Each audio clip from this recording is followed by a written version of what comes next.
Assalamualaikum guys, kembali lagi di channel Sutoyo Lurah. Jangan lupa komen, like, subscribe, dan share. Yang belum subscribe jangan lupa subscribe tombol merah dan jangan lupa lagi klik channel loncengnya. Hitung 3 ya. 1, 2, 3.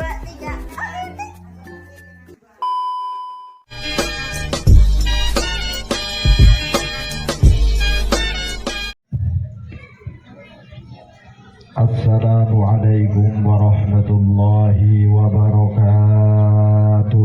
Waalaikumsalam warahmatullahi wabarakatuh. A'udzu billah. Bismillah.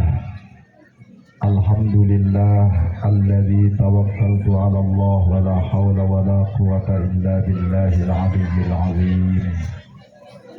Allahumma salli ala sayyidina wa maulana Muhammadin wa ala alihi wa ashabihi wa man tabi'ahum bi ihsan ila yaumil qiyamah. Amma ba'd. Wonten teng ngersanipun para kiai, para ulama, para ustadz wal ustazah, tokoh masyarakat, tokoh agama, tokoh budaya, tokoh adat ingkang mugi-mugi mawon selalu pinaringan rahmat lan ridhonipun Allah Subhanahu wa taala lan tambah keberkahanipun kangge masyarakat Mesir napa niki Jaya mugi mawon dengan barokah NU kula kali panjenengan saged angsal ridhone Allah Subhanahu wa taala. Pengurus Majelis Wakil Cabang Jam'iyah Nahdlatul Ulama Kecamatan Itu Ngaji Baru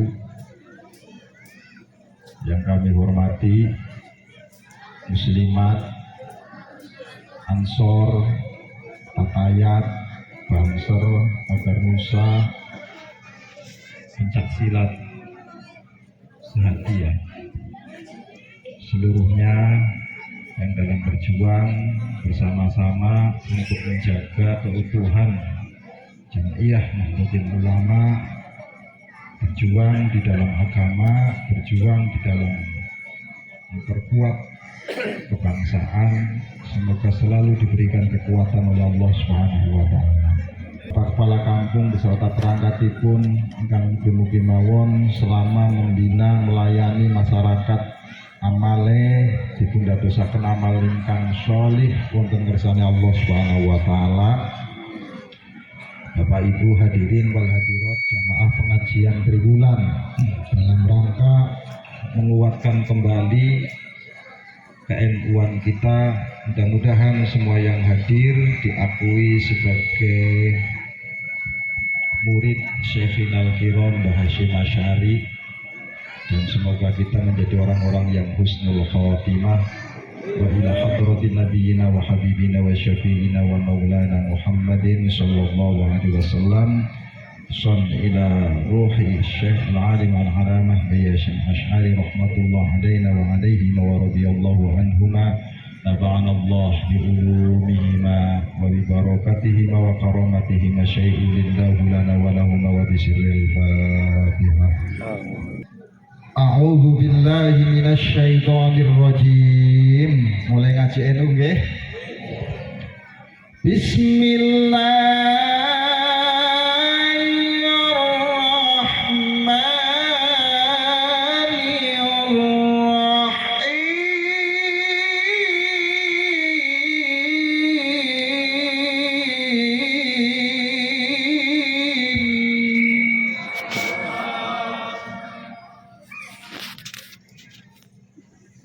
Waltakum minkum ummatun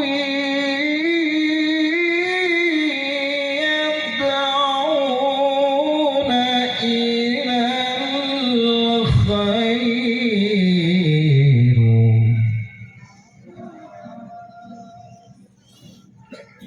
wa ya'muruna bil ma'rufi wa yanhauna 'anil munkari wa ulaika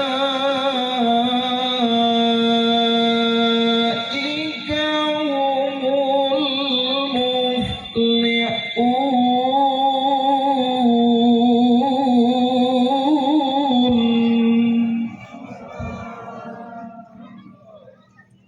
Ngene Bu, ini khusus ngaji NU. Ngomong NU niku mboten saged lepas satu dari agama, dua mboten saged lepas dari masyarakat, telu mboten saged lepas dari Indonesia. Jadi ketika membincangkan NU berarti membincangkan agama, membincangkan umat, membincangkan bangsa. Artinya apa mboten iki? Ngerti ge ben cepet selesai rampung ngajine niki.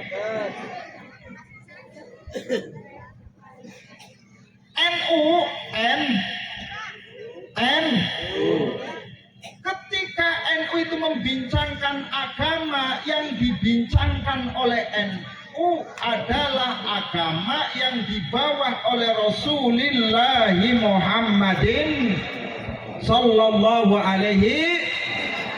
Berarti NU ini bukan membuat paham yang baru, bukan gawe paham dewek, tapi NU ngikuti paham sing sampun wonten.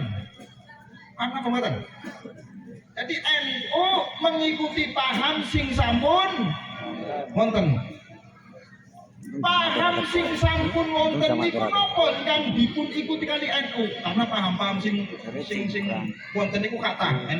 Maka yang diikuti oleh NU adalah pahamnya ahli sunnah wal jamaah. Bareng-bareng. Ahli sunnah wal jamaah. Ahli sunnah wal jamaah itu pun cirinya tidak sama.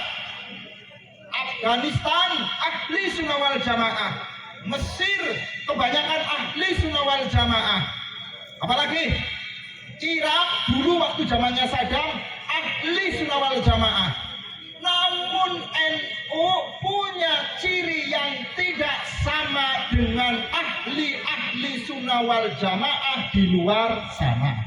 Mulai disebut thariqah ala an-nahdiyah.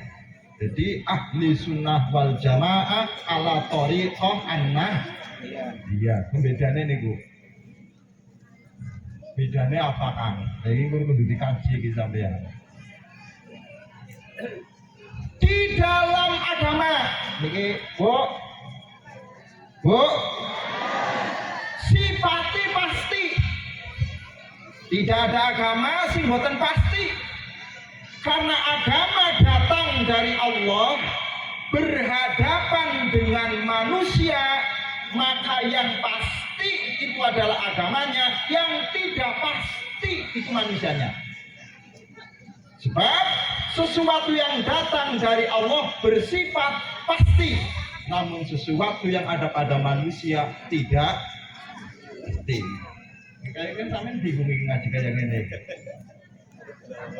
Mulai bingung ya. Pon, sampun. Maka agama yang pasti berhadapan dengan manusia yang tidak. Ayo bareng-bareng. Berhadapan dengan manusia yang tidak pasti. Ini sebenarnya agama yang harus mengikuti manusia, apa manusia yang harus mengikuti agama?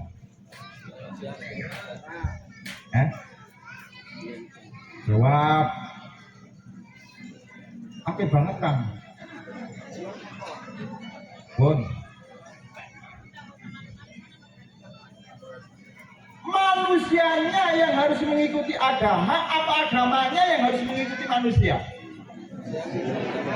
Manusianya yang harus mengikuti.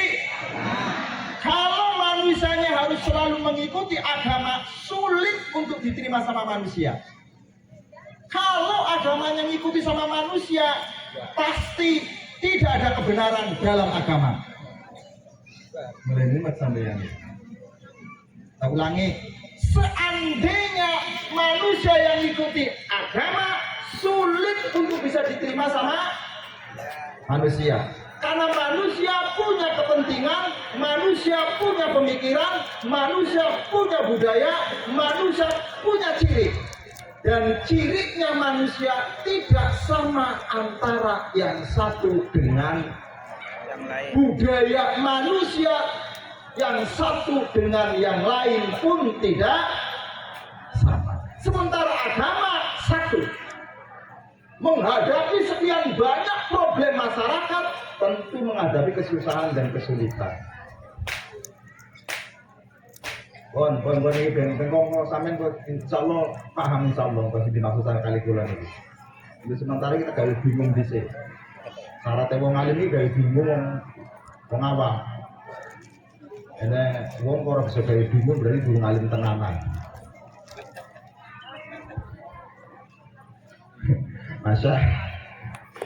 Masya Allah, oh niki dikaji niki. Ibu, iki jenenge napa? Jenenge napa? Aqua. Ene banyune napa mboten? Banyu yang ditaruh di botol aqua dia akan mengikuti. Jawab. Akan mengikuti. Iki bentuknya podo enggak sama botolnya? Air ini ketika ditaruh di mana saja dia akan membentuk sesuai dengan wadah. Ditaruh di wadah aqua persis koyo aqua. Ditaruh di gelas persis koyo tepang pesampean gak tepang benar di sini. Ditaruh di cangkir persis koyo. Ditaruh di bak persis kayak. Namun hakikatnya adalah tetap air.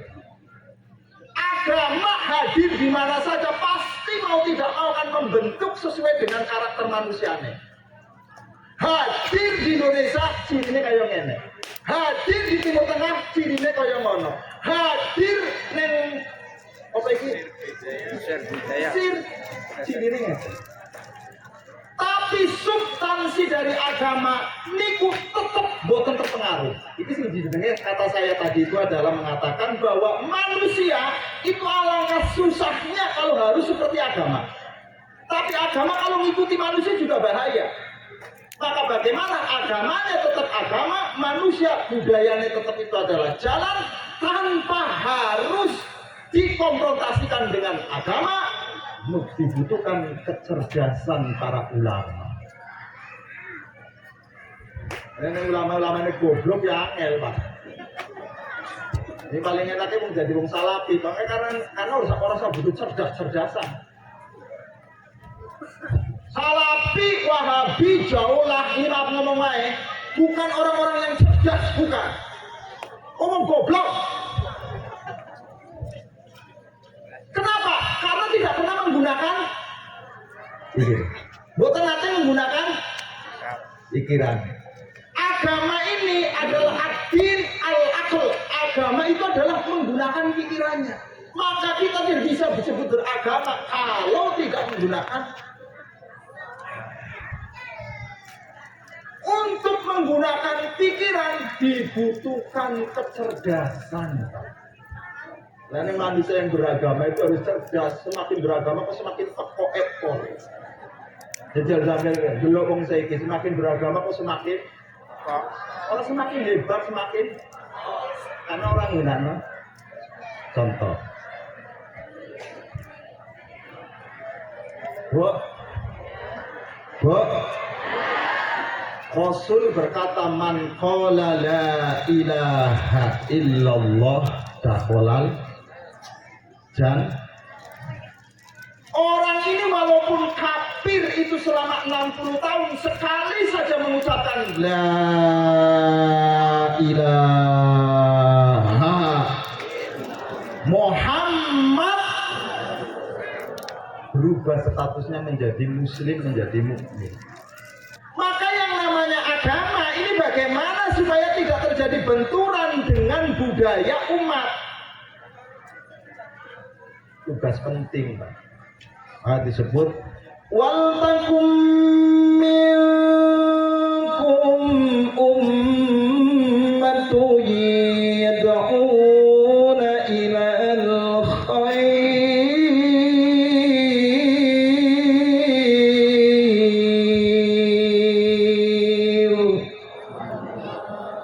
Khair itu agama. Terus wa ya'muruna bil ma'ruf, membangun budaya. Sampeyan tafsir Jalalain wae sih.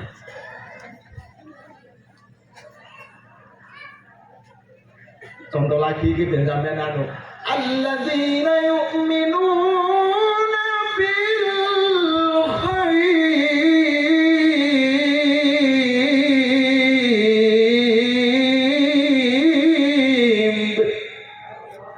kita itu tafsirannya itu gaib itu ya surga, neraka, malaikat, karena nggak bisa dilihat oleh. Padahal gaib itu adalah konsep gagasan yang sangat hebat. Konsep itu bisa dilihat sama mata enggak? Program itu bisa dilihat sama mata enggak? Jadi manusia yang bertakwa, manusia yang hebat itu adalah manusia yang mampu menggagas, manusia yang mampu mengkonsep sebuah program. Kali-kali itu loh kan tafsirannya kan. Kok udah bingung gitu ya?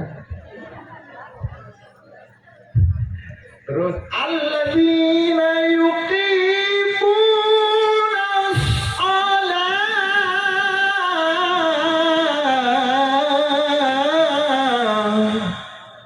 agar konsep ini adalah benar-benar akan menjadi sebuah kenyataan harus dikomunikasikan. Maka alladzina yuqimuna shalah itu adalah maknanya salah satunya mereka yang rajin membangun komunikasi antara yang satu dengan yang lain untuk terciptanya gagasan ini supaya jalan. Karena hilangnya komunikasi akan terjadi sekutu.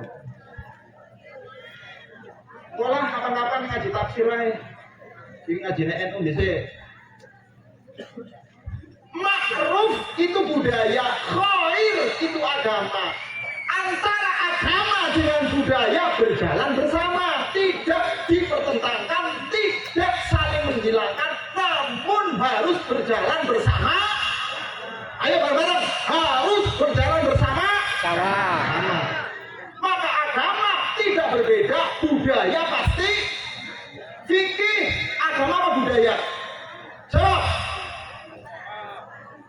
Fikih agama apa budaya? Mulai kaget ini sampean ini. Kalau fikih itu disebut agama, maka tidak boleh berbeda. Karena fikih lahir dari pemikiran manusia, maka disebut. Jawab, disebut.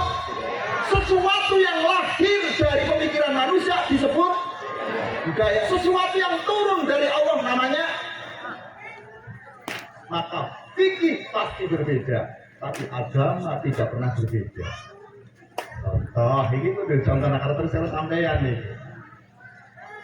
Allah menyatakan dalam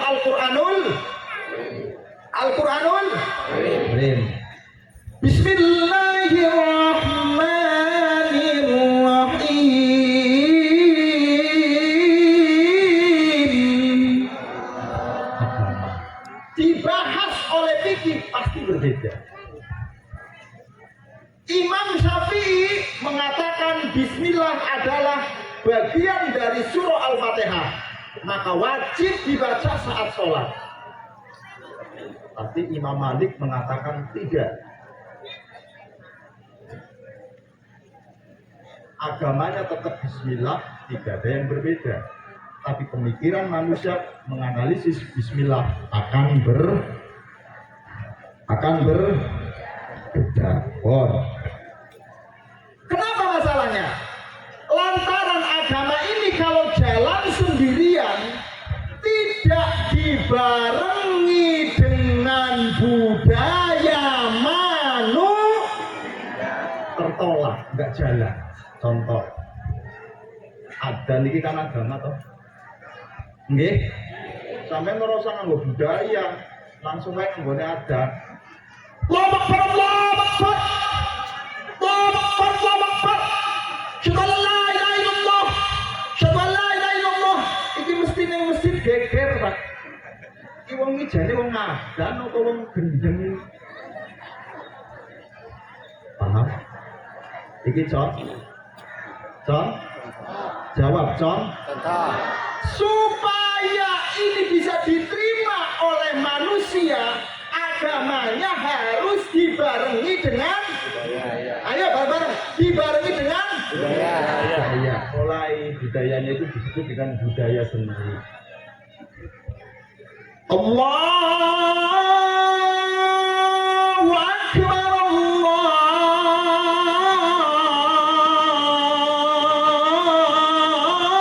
Akbar. Itu budaya apa agama? Budaya. Disebut budaya wong ini agamane, disebut agama wong ini. Tapi dua-duanya berjalan tanpa harus ada yang saling tersingkirkan. Ini kudu dicontohna terus ya. Bu, agama salah satunya sholat perintah. Oke? Salah satu perintahnya agama adalah sholat. Maka sholat ini supaya bisa diterima oleh masyarakat harus disertai dengan budaya. Budayanya apa? Berbusana. Oh sampeyan ngotot. Maka karena budaya berbusana ini adalah budaya, tidak sama antara bajunya yang satu dengan baju yang lain. Budaya ini sholat sampai ke Indonesia tanpa menghilangkan budayanya. Ketika sholat juga menggunakan sarung dan batik. Sampai konsep Islami tenanan menurut jubah, wae gobloknya pol sampai. Ada yang goblok sih kita. Makanya jadi wong alim mendalapnya jenggot tok sih. Bingung nih, masa ada bentuk ibadah yang harus pakaiannya itu seragam, harus tidak boleh tidak. Jangankan pakaiannya, tempatnya pun harus satu. Apa? Haji, umroh. Pakaiannya menggunakan baju ihram, nggak boleh pakai sarungan. Ya. Jawab ya. Jadi kalau sampai yang pengen seragam, itu di haji, pengen seragam, di umroh, itu pun tidak boleh di Indonesia dilakukannya, harus. Tapi kalau sholat kan bisa dilakukan di mana saja. Karena bisa dilakukan di mana saja, maka tanpa menghilangkan ciri dari masyarakatnya. Belajar mana loh kan? Jadi ini agama itu lebih tendang-tendang nama resmi lain. Oke coy. Ini cukup ya. Yes. Allahumma. Huruf di Quran ini ada huruf, ada harokat. Saya ulangi, di Quran ini ada huruf, ada harokat. Yang bisa membunyikan huruf itu namanya harokat. Sehingga ada na, ada ni, ada nu karena ada harokat. Seandainya itu berupa huruf tanpa harokat tidak bisa dibunyikan. Apa orang ini? Nun, orang ada harokatnya tidak bisa dibunyikan, juga tidak ada maknanya. Agama ini kalau tidak dibarengi dengan harokatnya manusia itu juga tidak ada maknanya, goblok. Paham ya sampeyan ini. Ini memerlukan kajian usul fikih yang cemerlang. Tidak semua mubalik ini paham sama kaidah usul fikih. Masalah itu terceramah akeh, Pak. Tapi sing ilmune niku lho.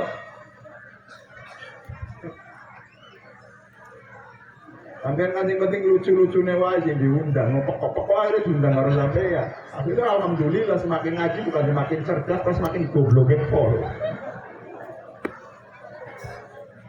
Gue jajal watake, masya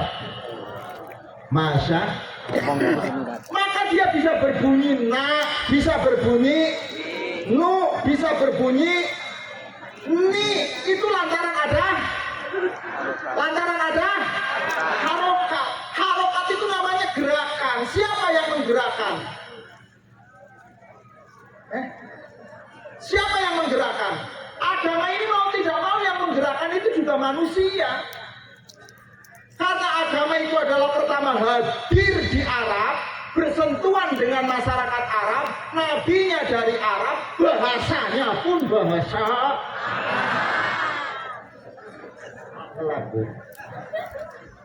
Bu, Ibu, Bu, ini sampean nganggo kaidah fikih, sampean dosa semua. Karena wong wadon niku nek bepergian harus disertai dengan muhrim. Iki to, Pak. Sementara wong muslimat iki lunga ora pernah nek muhrim kadang-kadang malah nganggo motor dhewekan. Dosa apa, Bu? Dosa apa, Bu? Dosa. Padahal muhrim ini tidak harus beserta manusia. Yang namanya muhrim itu bisa jadi undang-undang yang melindungi hak-haknya seorang perempuan. Wow.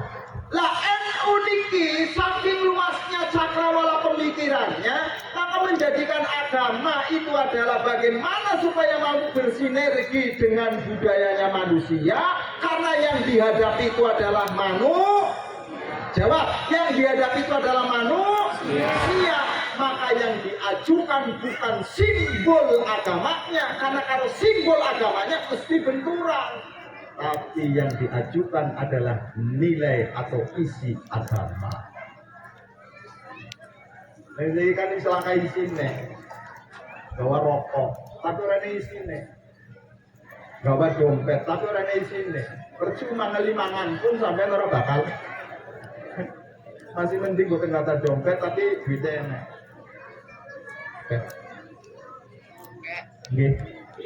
Sedikit-sedikit yang mengandalkan agama hanya dari simbol-simbolnya saja, sementara isinya enggak. Bu, Ibu, sampai cerdasnya Wali Songo niki ben sampean anu, karena NU itu adalah berangkatnya dari pemikiran-pemikirannya para wali Songo. Niku ketika mengajarkan agama, ketika yang namanya teks agamanya akan benturan dengan selain agamanya, mundur. Aku mundur, alon. Agamanya yang mundur, budayanya yang masuk. Contoh Pak, contoh iki sampean paham ya Allah, Kang njenengan iki cerdasnya luar biasa. Kok sampean ngurus wong koplak-koplak ngono lho.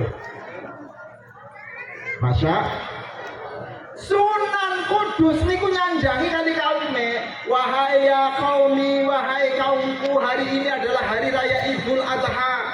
Saatnya kita yang punya itu adalah berkorban. Tapi tolong jangan sampai korban dengan memakai sapi. Agama bukan itu. Agama apa buatan? Korban dengan memakai sapi agama apa bukan? Agama. Tapi Kanjeng Sunan Kudus ngomong, ojo nganti korbane nganggo sapi, larang malahan. Kenapa? Karena Sunan Kudus itu adalah melihat sekelilingnya beragama Hindu yang masih mentuhankan. Agamanya mundur titik, diganti dengan sesuatu yang tidak bertentangan dengan agama tersebut. Itu pun pernah terjadi di zaman Rasulullah Muhammad Sallallahu Alaihi. Kapan? Saat terjadi perjanjian Hudaybiyah, mundur agamanya Pak. Hanya untuk menggapai persatuan, mundur agamanya. Ya Allah, sampean dengan agama kok malah tambah rusak gobloknya pol sampean iki masya.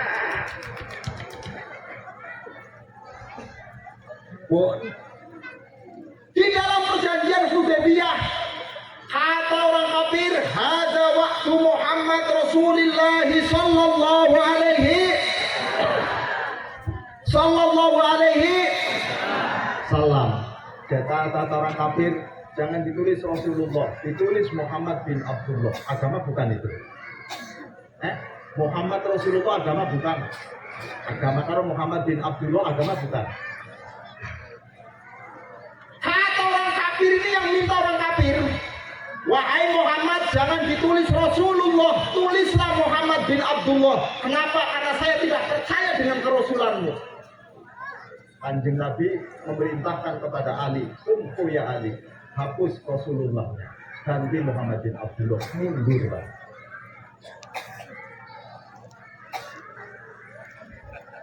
Sementara Banser ketika menurunkan kalimat la bendera la ilah jadi masalah, menghina tauhid dan sebagainya. Ya mestinya lebih hebat Banser di kalimat ini digawani terus la ilaha illallah, la ilaha illallah, la ilaha.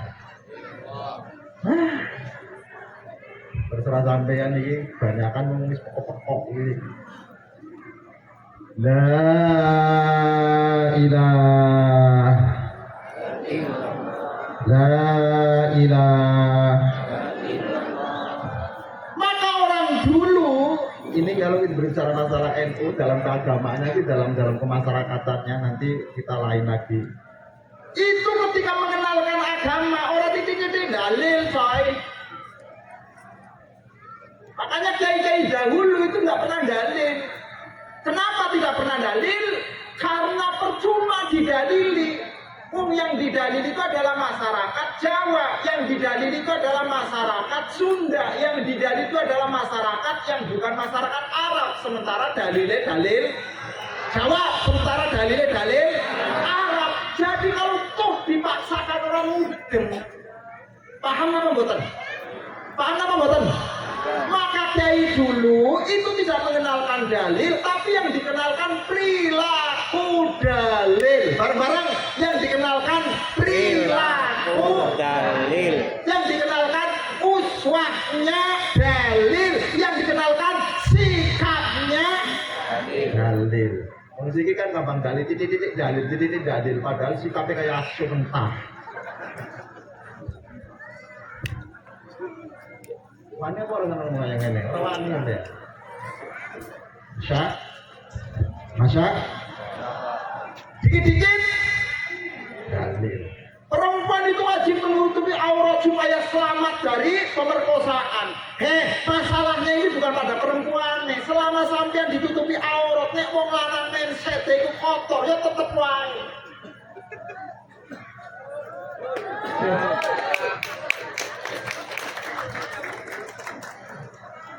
Bu, jadi sing perlu didandani bukan jilbabmu, sama wong lanang juga mindset itu kudu dipikiri. Selama sampean itu manggone jilbabe rapet, wong lanang ora pernah diperhatikake.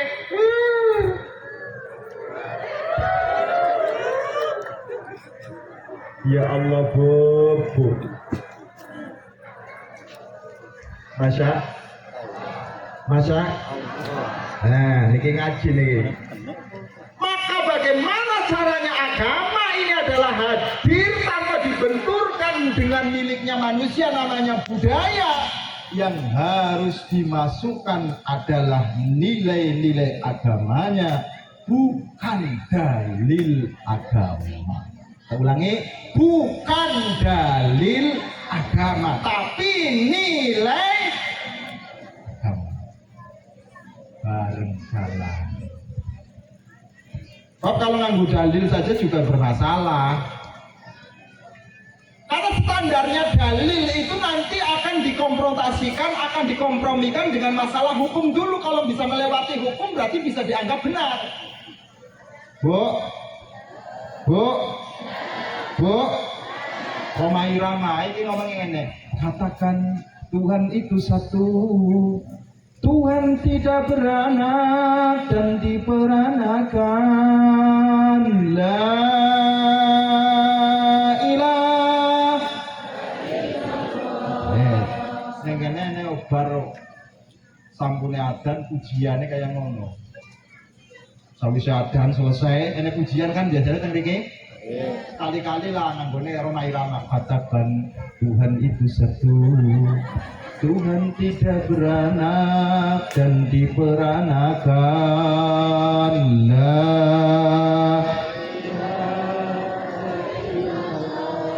Kira-kira Kira-kira mungkin geger apa? Oke. Geger apa mboten?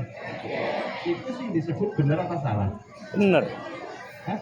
Betul. Bener apa salah? Kenapa sampean geger?